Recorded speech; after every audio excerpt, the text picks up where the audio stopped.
Well, happy Sunday evening, everybody. So Punctuani Phil did actually see his shadow, but he's only right about 30% of the time. Now, this dates back quite a few years. Back in the 1800s was when they first started doing this.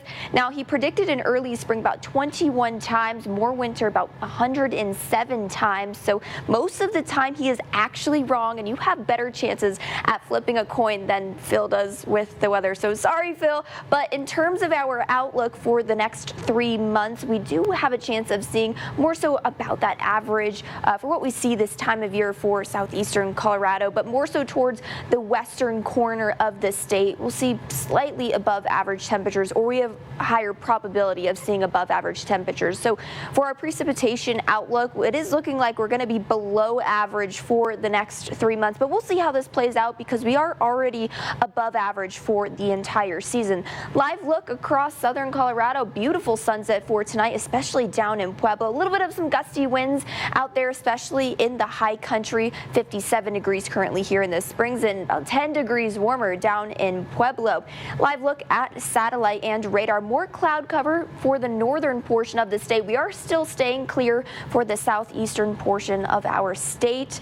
And again, live look across Colorado Springs, 57 for here in the Springs. A little bit of cloud cover in the area. As for temperatures right now elsewhere, we are still sticking with those 60s for the lower Arkansas River Valley. Little bit of a cold spot up along the Palmer Divide, 50 degrees in Monument and 42 out in Lyman. Now, in terms of where we're at this time yesterday, 11 degrees warmer here in the Springs, about 18 degrees warmer down in Pueblo. The Plains seeing pretty much the same conditions. The mountains didn't see as much of a leap, but they're still warmer.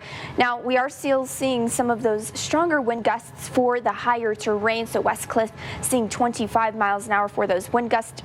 Canyon City 16 and Woodland Park 13 miles an hour. So as we play this forward, we will start to see those conditions calm down a little bit for the I-25 corridor. It's mainly going to be the high country that sees those gusty winds going into the overnight hours and into Monday morning. Again, it'll start to calm down once we get into your early morning hours. Overnight lows tonight, 42 for the Springs, 34 down in Pueblo. We'll stick with those 30s for the Plains, though Springfield will be that outlier for us.